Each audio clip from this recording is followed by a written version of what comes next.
an ugly sweater cake.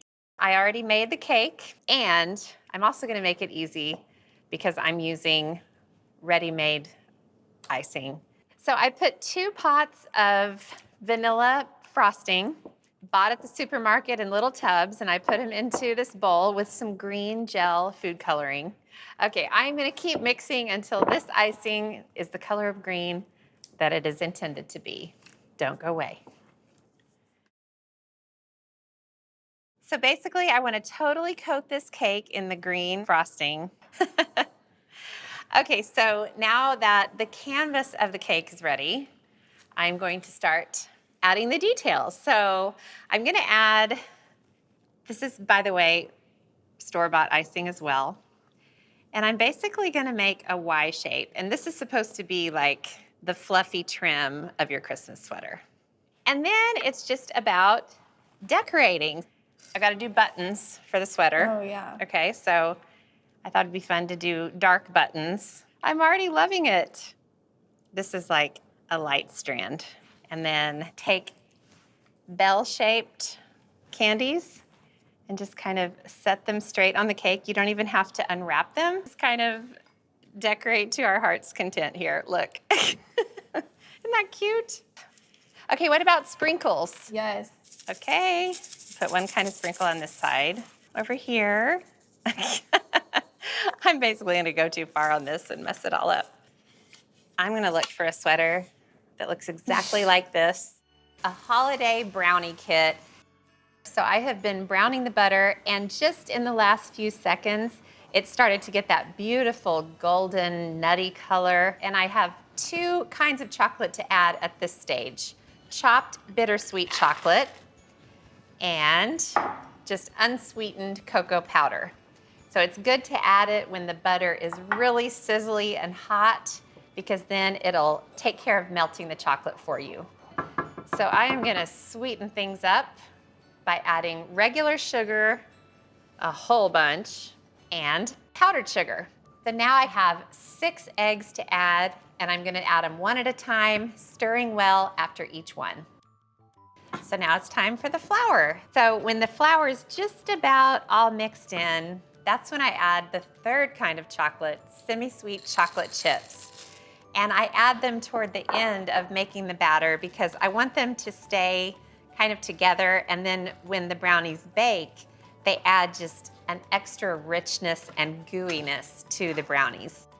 Okay, so I have a sheet pan that I'm gonna bake the brownies in, and I lined it with parchment and sprayed the parchment paper because I don't want the brownies to stick.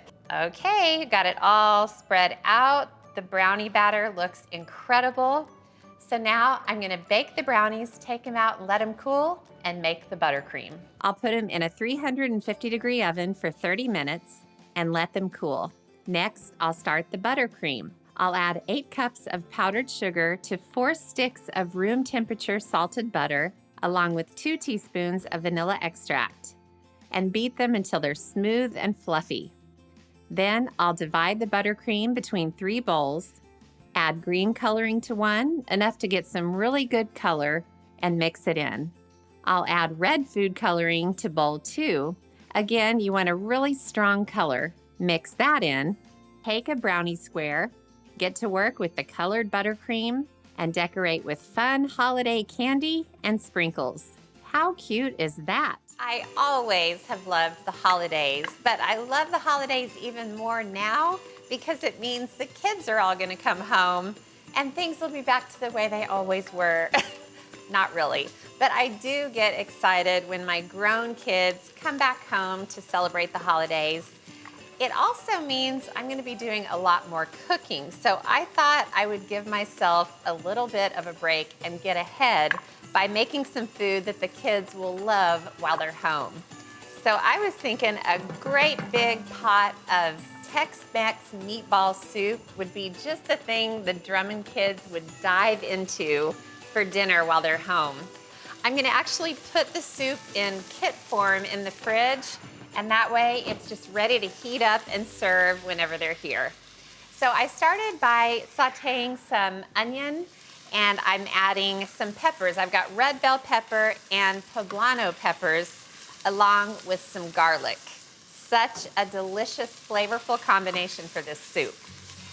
So for seasoning, I've got 2 different kinds of chili powder. Just regular old chili powder that you'd find in any supermarket, a couple of tablespoons, and then some ancho chili powder, just a slightly different flavor, a little smoky, very, very scrumptious. And I'll go ahead and add some salt and pepper to the veggies. Looking good already. So a couple more things to add.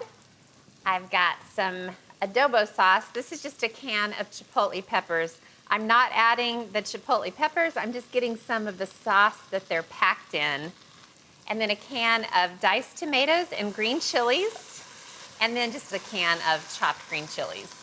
Another favorite in my pantry. All right, now I'm gonna stir this around and get them mixed with the veggies. Oh, this is gonna be so good. So I'm adding broth now, a whole bunch of low sodium chicken broth. I'm gonna crank that heat up. And this is a Tex-Mex meatball soup. So I'm gonna break out the frozen meatballs and I am gonna add this entire bag. And you can add them just in the frozen state because this soup is so hot and it's going to get so hot that they're gonna heat up in no time at all. So now I just need to bring this to a boil, then I'll reduce the heat and let the soup simmer for 10 minutes. So the soup is finished simmering, so I'm gonna turn it off and squeeze in some lime juice because this is a Tex-Mex soup. So I'll stir the lime juice in. Oh, this looks brilliant and amazing and delicious. All right, so now I just have to let the soup cool and then it'll be ready for the fridge with the rest of the components. Okay, so I got all the soup components ready. The soup itself, I have a little bag of ditalini pasta. It's already cooked just under the al dente stage, so it'll stay really firm in the soup. And some sour cream, of course. And then I have some cotija cheese and then some cilantro. And I wrapped the stems in a damp paper towel and put them inside the baggie. And that way the cilantro will stay fresh in the fridge. And a lime, of course. What a soup kit. It looks delicious. Wait till you see how it all comes together. When it's time to serve up, I'll add pasta to everyone's bowl, ladle hot soup on top, making sure to get meatballs and peppers and the delicious broth. Then, to make it extra tasty, some sour cream, a sprinkling of cotija cheese, some chopped cilantro, and a wedge of lime to squeeze over the top. It's called stuffing if you stuff it in the bird. It's called dressing if you put it in a pan and bake it. So I'm gonna make dressing, basically. So I started by cooking some sausage in the skillet. I took it out and put it in a bowl. And so the flavor of the sausage is still in there. So I'm gonna add some mirepoix, which is nothing more than, sorry, what happened here? Nothing more than onions, carrots, and celery. Then I have some chopped fresh thyme, and I'll add it to the veggies, and then a little bit of salt. I'm gonna crank up the heat, and I'm gonna cook these veggies until they start to sweat. And by that time, I'll probably be sweating too. Don't go away. So the stuffing needs liquid, so I'm gonna add an entire carton of low sodium chicken broth. You can use veggie broth or turkey broth, any kind of broth. And I'm gonna add some ground sage, which is a very quintessential Thanksgiving herb. And then thyme, more thyme. There's fresh thyme in here, and this is dried thyme. And then I like to add a tiny pinch of turmeric. If you add too much, it will turn whatever you're cooking like bright orange yellow. So I just add, seriously, a pinch, and it adds just a tiny bit of like golden, beautiful color without turning your stuffing fluorescent orange. Okay, so that is looking great. Look at this, Alex. Basically, it looks like soup at this stage. I've got two kinds of bread. And girls and boys, if you're making Thanksgiving dinner and you've got to make the stuffing, you have to plan ahead of time. I actually cut up this bread 2 days ago and put them on sheet pans so they could totally dry out. You got one. Uh-oh. Run away. You want the bread to be completely dry, and listen, that's how dry that bread is. Now, I am a big believer in cornbread stuffing, and so I also made cornbread like 2.4 days ago, and I cut it into cubes, and it has been drying out too. So we got a mix of French bread and cornbread. So look at this, Alex. Down in the bottom is the sausage, okay? I love sausage in stuffing / dressing. Okay, so the liquid is now liquidy and hot. So basically what you want to do is grab a couple of ladles at a time and get the veggies and the liquid, spoon it over, do a little tossing. You don't want to pour it in all at once. Oh, it smells so good. Couple more ladles and toss. So I'm going to do the same thing until I've used up all the liquid. Fresh parsley. All right, should we put this in the oven? Oh yeah.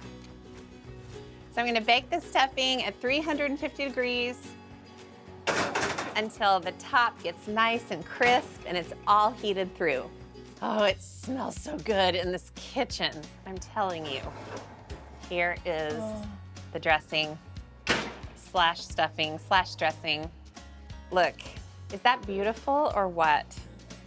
Scalloped potatoes. So I'm adding some sliced Yukon Gold potatoes to a big skillet. I had some melted butter in there. Sprinkle with salt and pepper. Now, there's nothing complicated about this potato recipe, but it does kind of go in stages. I'm gonna add some very thinly sliced onions, and you want them to be thin because you want the onions to have plenty of opportunity, not just to soften, but to really, really cook with the potatoes. Okay, so now I just have to stir and start cooking the potatoes and onions. I'm gonna do that for about 6 to 7 minutes before I move on to the next stage.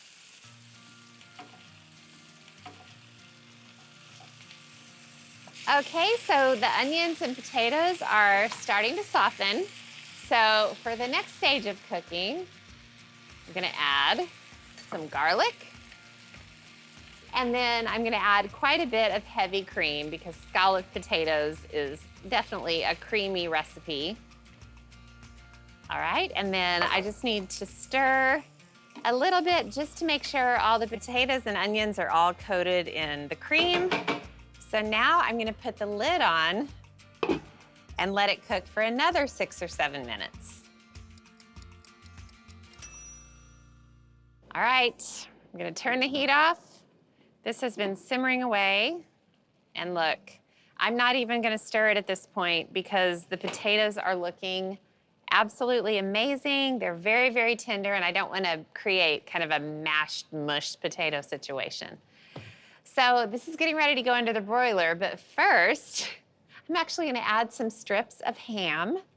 And this is totally optional. You can also do cooked bacon if you want. Scalloped potatoes and ham. It's a classic. I mean, music to Alex's ears right there. And then a whole bunch of sharp cheddar cheese. And by whole bunch, I mean all the sharp cheddar cheese I could find in my fridge. But that's what scalloped potatoes are all about. At least in my world, they are. Scalloped potatoes, by definition, don't actually have to have cheese, but in my world, they do. All righty, now let's get this in the broiler, under the broiler, I should say. And there's really no hard and fast time. I'm just gonna put it in there and watch it, and then I'll pull it out when the cheese is melted and bubbly. I have high hopes. Wow. Oh gosh, look. Ooh, that's perfect. I wanted to kind of get it past that initial melted stage and make sure that the cheese and the edges of the potatoes got a little bit of brown. Oh my gosh. I don't know what to say. Now, it's perfect just like it is, and the great thing about this dish is that you can pull it out 30, 45 minutes before dinner, and it'll still be perfect. It's actually a little better if you let it sit before you serve. But to serve, I like to have some fun, and you can wait and do this right before or just do it straight out of the oven. Big old pile of sour cream and a whole bunch of sliced green onions. And then it's almost kind of like a baked potato, scalloped potato, casserole, whatever. But how good does that look? Cute little cheesecake Santa hats. They are all the rage, and I am very excited to take them to Missy's house. Okay, I'm gonna make a crumb crust first. I've already made half of the crumb mixture. It's such a big batch, I had to split it in two. I put some vanilla sandwich cookies in a food processor, and I'm just pulsing them up. Okay, they're pretty much broken up. Now I need to dye these reddish pink. So I have a mixture. I started with 2 sticks of butter and a tablespoon of red food dye. And I'm gonna pulse it while I drizzle the other half of it in. Okay, I got the red color evenly distributed. Now, I want to mix these with the crumbs that I already made because the second batch of butter had a little bit more dye. So I'm just going to stir them together and pretend I did them all at once. I'm going to pour them into a pan. I've got a 9 by 13 inch pan, and I lined it with parchment and then really greased the parchment well. I'm going to use a stainless measuring cup to press the crumbs into the pan. Okay, I need to get the crumbs into the oven. They're gonna bake at 350 degrees for 10 minutes. And while they bake, I'm gonna make the delicious cheesecake mixture. I'll start with 3 packages of softened cream cheese. These are gonna make a lot of Santas. I'm gonna add a 1.5 cups of sugar. And then I'll turn the mixer on and let it start to work. I don't want it to get too complacent. It's the holidays. I'll add a splash of vanilla, about 1.5 teaspoons. Okay, now I'm gonna add 4 eggs one at a time, and I'll give each egg a chance to mix in. And in goes the 4th. And the last thing to add is sour cream, about 1/2 cup. Hey, this mixture is good to go. So I am gonna grab those crumbs out of the oven. They smell so good. Now the good news is I don't have to let the crumbs cool because this is gonna go back into the oven. All right, now it goes back into the oven. I have a little bit of a trick though when I make cheesecake. I wanna create some steam in the oven because it just helps it bake more evenly. So I've got some hot water, and these 2 pans are gonna go into the oven. The cheesecake goes on the middle rack, and then I'll put the hot water right below it. Okay, I'm gonna let this bake for 45 minutes, and then I have a few more steps before the Santas show up. So the cheesecake bakes for 45 minutes, then I'll turn the oven off, open the door, and leave the pan to sit there for 15 minutes. Then take it out to cool. This takes 2 hours, along with another 2 hours chilling in the fridge. The next step is to remove the cheesecake and get to work with a 2-inch round pastry cutter, carefully punching out circles. These will be the bottom of the little Santa hats. I'll put them on a sheet pan for convenience, and when they're all done, they go back into the fridge. I made a delicious cream mixture. I started with whipped cream and then added some softened mascarpone cheese, some powdered sugar. I'm gonna use this to pipe little rims around Santa's hat. Now I'll go around just inside the circle with a little fluff, and then I'll grab a strawberry. I took off the stems and I'll stick it right on top. How cute is that? Okay, now he needs a little bit of a poof right on top. Adorable. I'm I'm making a bunch of really good hors d'oeuvres for the party tonight. The good news for me is none of them are complicated at all, but I am making a lot of food, so I've got to get after it. To have something a little sweet on the table, I'm making quick and easy peppermint fudge. There are basically 3 ingredients. It couldn't be easier, and it's really surprisingly delicious. Now, I just added 3 cups of chocolate chips to a double boiler, and I'll just pour in a can of sweetened condensed milk. This stuff is the nectar of the gods. All right, and then I'll just stir these together and let them melt really slowly. Okay, this is just about melted. So I'll spray the pan. I just have a little square pan and I lined it in foil, and that'll make the fudge easier to take out of the pan. That should be enough. Now I thought it'd be really fun to top the fudge with crushed peppermints. You can use any kind of candy you want or colored sprinkles. I really like chocolate and mint together. So I'm just gonna crush these up. It's gonna be loud.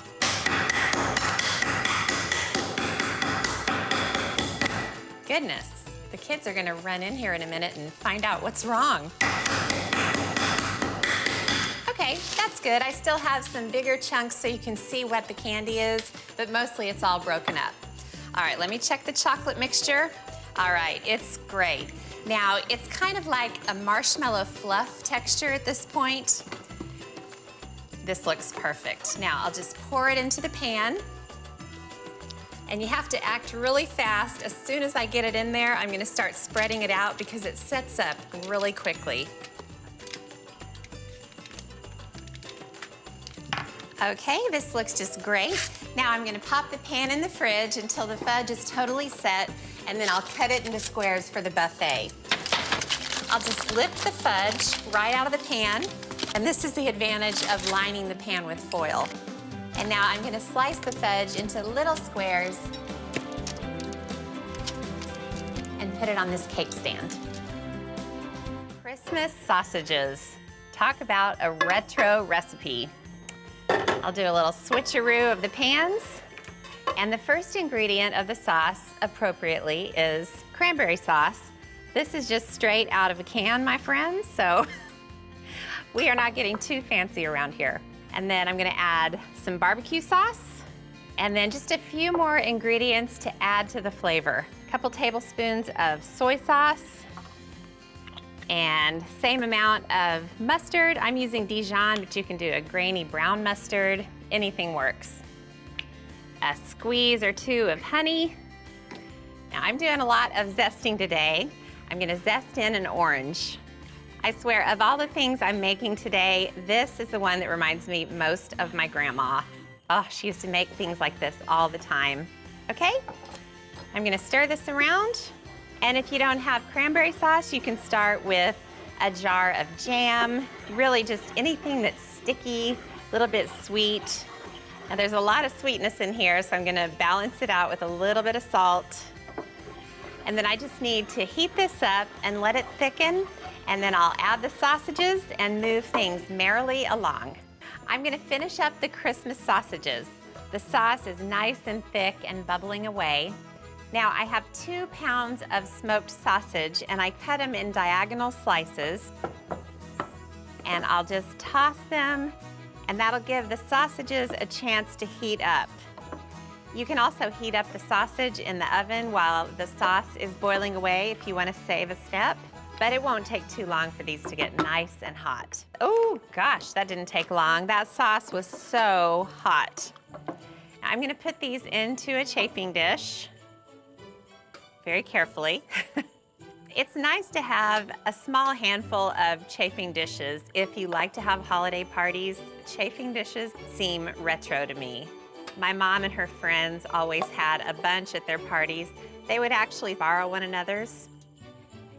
I kept seeing the same collection of chafing dishes from the various parties in the Bartlesville circuit. So I'm gonna get this one lit. Speaking of lit, this food is lit, as my boys would say. Okay, that's it for the Christmas sausages.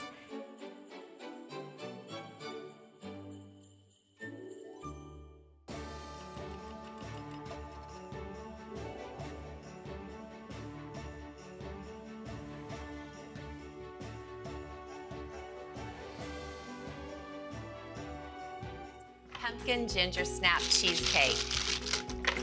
I'm just gonna make the crust first. I've got a package of ginger snaps, and I'm gonna let the food processor grind them up. I wanna get them really fine. Okay, the crumbs look perfect. Oh, I love the smell of ginger snaps.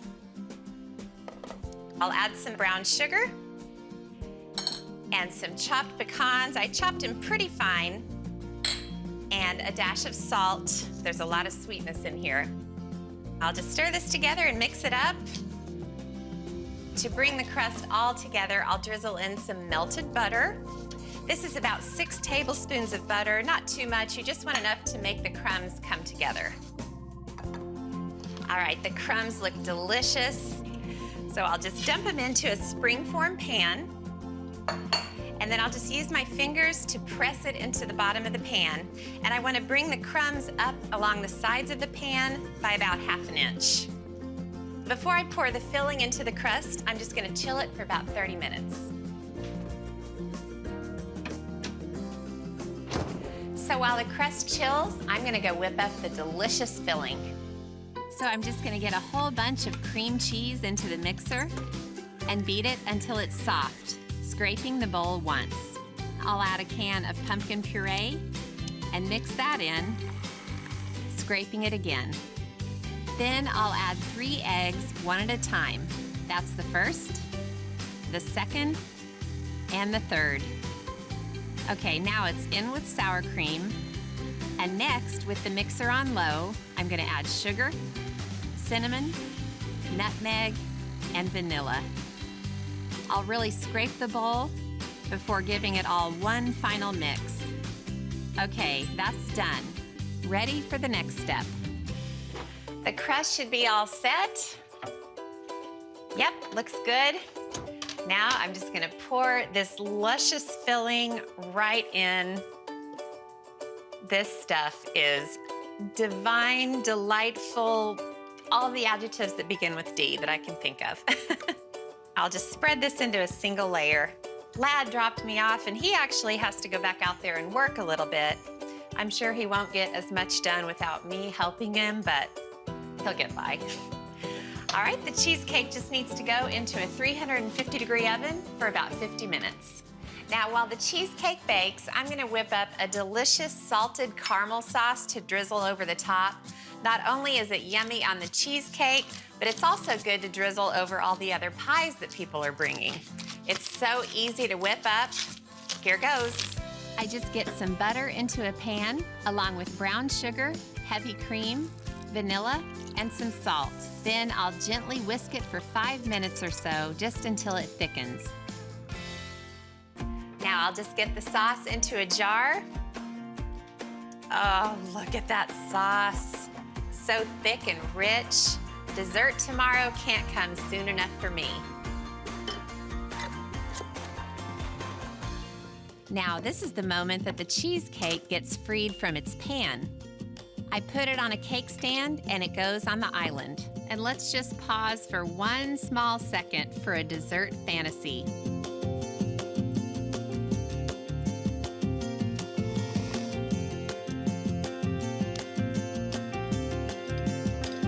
Pumpkin rum cake with maple whipped cream. It starts with 3 cups of flour and 2 cups of sugar, and then just 1/4 teaspoon of salt. And that's it for the dry. I'll just give it a little stir. Okay, that's all mixed together.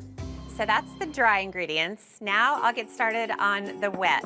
I've got 1/2 cup of buttermilk, and I'll add 2 eggs and 2 teaspoons of baking soda. Now I'll add 2 teaspoons of vanilla, and then 1/2 teaspoon of maple extract.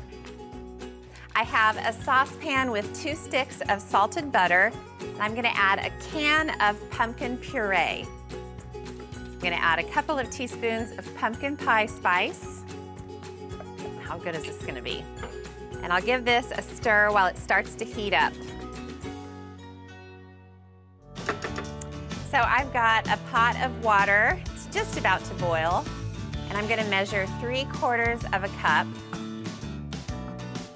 So So we really have two wet ingredients going on, the buttermilk mixture and the pumpkin mixture. The first thing I like to do is pour in the pumpkin mixture. So I'll grab the buttermilk mixture. You just want to keep folding until you no longer see any hint of the flour. Now I've got a regular bundt pan and I greased and floured it just to make sure that the cake doesn't stick. Baking first. The cake goes into a 350-degree oven for 45 minutes. Then I'll check that it's done by inserting a skewer in the center. Yep, that's good. Then I'll take it out and cool it on the counter in the pan. I've got 2 sticks of salted butter and I just melted them. And I'm adding a cup of sugar and I'll add just a couple of tablespoons of water. I'll stir this around. Okay, now I'm gonna raise the heat, and this needs to cook for about 3 minutes to thicken, so I'll see you on the other side. Okay, the syrup has been boiling away, so I'm turning the heat off before I add the most important ingredient, a whole cup of rum. This is actually spiced rum, and you wanna pour it in slowly so that syrup mixture doesn't get too angry. Just a teaspoon of vanilla. All right, the rum syrup is ready. So now I'll get the cake ready. First thing I'll do is turn the cake out onto a rack. That's when you're glad you have thoroughly greased and floured the pan. So I've got a wooden skewer, and I want the cake to be able to really soak up a lot of this syrup. So I'm just going all around the cake just to give that rum syrup plenty of places to go to. Okay, that looks great. Now, this is a cool trick. Rather than try to pour the syrup on the cake while it's on the rack, I'm gonna pour half of the syrup into the bundt pan, give or take. And then, you guessed it, I'm gonna put the cake back into the pan. Just wanna make sure I line up the grooves. And then, oh my gosh, that syrup is just completely enveloping the cake. Now we can't forget about the bottom of the cake. So you wanna do the same thing with the wooden skewer. And then the rest of the syrup gets poured on top. Okay, now the cake needs to soak up the rum, and that's gonna take an hour. Here's what happened when I served it up. I cut everyone a generous slice. I mean, it's Thanksgiving after all. Then it was all about the cream, which is just a cup of heavy cream whipped with a teaspoon of maple syrup. And I finished it with a sprinkle of pumpkin pie spice for some Thanksgiving magic. Lad and I are having some friends over for a Christmas cocktail party tonight. The kids and I were out Christmas shopping and time sort of got away from us, but it's really no problem because all the things I'm making are super quick and easy. And now I'm gonna move on to Christmas queso. You really can't go wrong with queso, especially with this crowd. I'm starting with a big old hunk of this wonderful cheese that everybody uses for queso, except I'm using the white version. Since it's Christmas queso, I wanted the red and green really to pop, so I thought the white would be just perfect. This is a 2-pound block, and I just cut it into a really big dice. And I'll just pop it into a pan. Now I'll just turn the heat to about medium-low, and now I'll add the other ingredients to the queso. I'll start with 2 cans of diced tomato and chilies, another essential queso ingredient. And now to up the green factor, even though there are chilies, I thought it needed a little more pop of green. I'll dice up a couple of fresh jalapenos. They'll also add some much needed spice to the queso. These guys can definitely handle it. I love fresh jalapeno. It's one of my very favorite ingredients to cook with. Okay, now I'll just put the jalapenos right in. Now, of course, I've already got plenty of red in here, but since it's Christmas, I wanted to make sure red is properly represented. So I'll add a little jar of diced pimentos. All right, now it's just about melting the cheese. It won't take too long. Okay, the queso looks absolutely amazing. It's filling me with Christmas spirit. All I did was I started with a 20-pound turkey, patted it dry, took out the bag of giblets, of course, And now I am going to truss the turkey, which just means tie the legs. So basically you just want to crisscross the legs and just tie them, and this makes sure that the turkey stays intact while it bakes. Okay, so what I did was just transferred the rack into the roasting pan, and I'm gonna put it into the oven for the first stage. And for that stage, I've got to cover the whole thing with foil. Here I go. So now, Alex, let's go to the oven, okay? Okay. 20-pounder. Hi-ya! So this is gonna go into a 275-degree oven. It's gonna bake for about 10 minutes per pound for the first stage, so I'll see you back here in 3.5 hours. Okay, so we're gonna move right along and get some herbs, citrus butter ready to smear all over the turkey. So I've got 2 sticks of salted butter, which is important. And I'm adding the zest of 2 lemons and 1 orange, and then some gorgeous fragrant herbs. I've got sage and 2 tablespoons of rosemary, is about a tablespoon of sage, and then chopped thyme, about a tablespoon. I love fresh herbs. They make me happy. I love them in the morning, I love them in the night. I love them full stop. So the butter is all smeared together. You see that, Alex? Oh yeah. Doesn't that look yummy? Okay, so let's go to the oven. So, oh gosh, I don't want to do this. Oh, You're getting your workout in. oh my gosh. That's so heavy. Now, I want to warn you, before I take this foil off, it is not impressive looking at this stage. It's very pale, okay? But that's exactly what it should look like at this stage. Now, you can be neat about it and just smear it with a spoon, but I have never had more luck than when I just do it with my hands. So basically, you just want to smear this all over. Getting a nice massage. It is. It's just like giving it a massage. It's very strange, but. So what this is going to do is it's going to create a beautiful golden skin when it finishes roasting. Not only that, but it's going to add flavor to the drippings, and that's what we're going to use to make gravy. So all of this is going to make perfect sense before it's all said and done.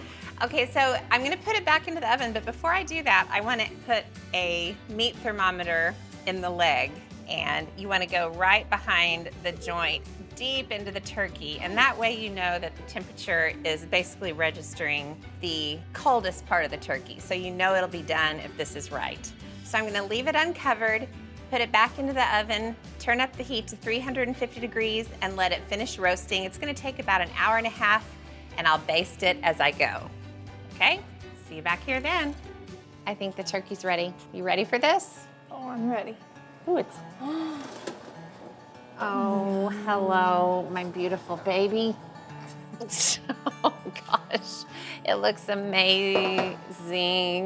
The temperature is at 165, and that's when I like to take the turkey out. It'll keep cooking for, 10 or 15 minutes when you pull it out. So you don't want to overcook it or dry it out. So I need to let the turkey rest before I carve it. So I'm just gonna loosely cover it with foil. Lots of foil on Thanksgiving. And then I will come back and carve in a little bit. I'm here to show the kids what carving a turkey is all about, so I'm gonna do my level best. I like to start with the breast. So I cut down the center. Alex, do you wanna get this? And there's a little breast bone, and you wanna cut right down either side of it. And so now you have 2 halves of the breast. I never wanna kind of cut it short and not get all of that beautiful meat. This is a juicy turkey. Here is a beautiful breast half, okay? Yum. So I'll put that over to the side and I'll pull the other one off. It helps to have a very sharp knife. Lad who? I mean, look at this perfectly cooked turkey though. Oh, baby. It's gorgeous. All right. Now I'm just gonna keep going. It's just gonna take me about 4 seconds. So isn't that a gorgeous platter? And then all that you need to do after that is just garnish the platter. And I like to do oranges. Paige, you wanna come help me? Sure. And then some sage leaves. I love the combination of citrus and herbs. It's so pretty. Absolutely perfect. Whether it's a small dinner or a big holiday gathering, you really can't go wrong with apple pie. Now this one has a crumb topping and it's drizzled with caramel sauce at the end, so it pretty much takes apple pie to a new level. Now I'm making the crust for the pie. I started with 3 cups of all-purpose flour. I used a 1.5 cup measure. They're so handy. And I'll add a teaspoon of ground cinnamon, half a teaspoon of ground nutmeg, and then a teaspoon of salt. This is the pie crust recipe that my friend Sylvia shared with me years and years ago. I added the spices just to give the apple pie a little bit of an edge. I got all that stirred around. Now I'll add 3/4 of a cup of cold shortening.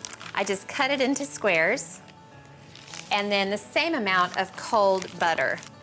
Now I'll just use a pastry cutter to slowly combine the dry ingredients with the shortening and butter. I got most of the big chunks of shortening and butter broken up. So now I'll add a beaten egg. I didn't overbeat it, I just barely stirred it around with a fork. Now I have a little container of ice water, and I'll just add about 5 tablespoons right over the top. Whenever you're making pie crust, it's important for the ingredients to stay really, really cold. Otherwise, everything falls apart. Now finally, a tablespoon of vinegar. The acid in the vinegar just helps the pie crust stay extra tender. Now I'll just stir it around with a spoon until it just comes together. Now I'll just break the dough in half, and then I'll put each helping into its own plastic bag. I'll just form it into a rough ball. And then after I stick it in the bag, I just flatten it slightly, and that'll make it easier to roll out later. Okay, I'll get the second one in. This pie crust is so good without the spices, but it's particularly delicious with. All right, now I'm gonna stick the pie crust into the freezer. This crust is for a future pie, and this one just needs to chill for about 20 minutes. So when the time's up, all I have to do is get the dough out of the bag and onto a floured surface and start rolling. I just keep going until it's slightly larger than the pie pan. Then I roll it around the rolling pin, lift it onto the pie pan, carefully unroll it, and press it in. Then I tear off the excess dough and tuck the edge under neatly and go around pinching the dough to crimp it. I've just been slicing a bunch of peeled apples. I've got about 6 to 7 cups of apple slices in the bowl. And now I'll add 1/2 cup of sugar. And then to make it a little bit thicker, I'll add 1/4 cup of flour.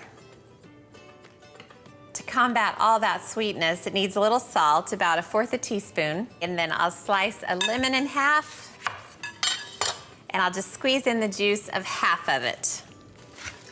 That is all combined. Now I'll just bring up the beautiful crust, and I'll just pile the apples right in the crust. And when I say pile, I mean pile. I don't believe in having a level apple pie. Okay, just perfect. Now, there are many delicious things about this apple pie, and this crumb topping is one of them. It's butter and flour cut together with some brown sugar, quick oats, which give fabulous texture, and a little salt, all stirred together. Okay, now the crumb topping just gets sprinkled all over the pie. Use my hands. If some of it falls onto the floor, no problem. There's plenty more where that came from. Big pile. Now I'll just use my hands to let it fall into the cracks. Oh my gosh, look at that. Gorgeous. Now the pie goes into a 375-degree oven for about an hour. Then there's another thing to add to the topping before it finishes baking. 1/2 cup of chopped pecans. Delicious. Okay, back in for 5 more minutes. Well, my house smells heavenly, and that means the pie is ready to come out of the oven. It just looks amazing. Oh, nice and golden, those crunchy nuts on top. The crust looks gorgeous. Now to finish it off and to make it caramel apple pie, I'll just crack open a jar of caramel sauce and I'll just drizzle it all over the pie. My gosh, that looks so good. This glazed ham is out of this world flavorful, and that's partly because of the glaze. The glaze starts with a cup of brown sugar and the juice and zest of 3 oranges. This is a lot of orange zest. I've also got a bunch of grated garlic, a couple of tablespoons of apple cider vinegar to give it a nice bite. And then I love the flavor of grainy brown mustard. I've got about 1/4 a cup. Now for even more flavor, 1/2 teaspoon of ground cinnamon and 1/2 teaspoon of paprika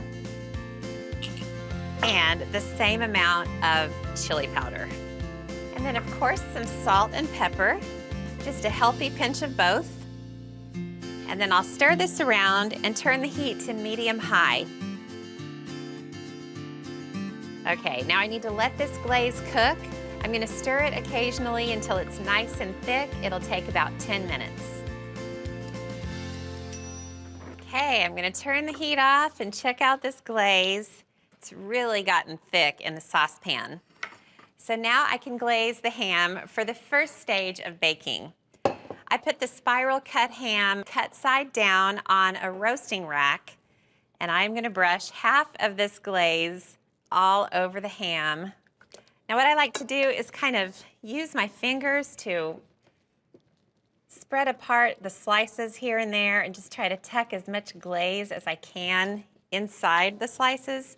And that way when the ham bakes in the oven, the slices kind of separate out on the edges. Oh, the result is a miracle. You gotta trust me on this.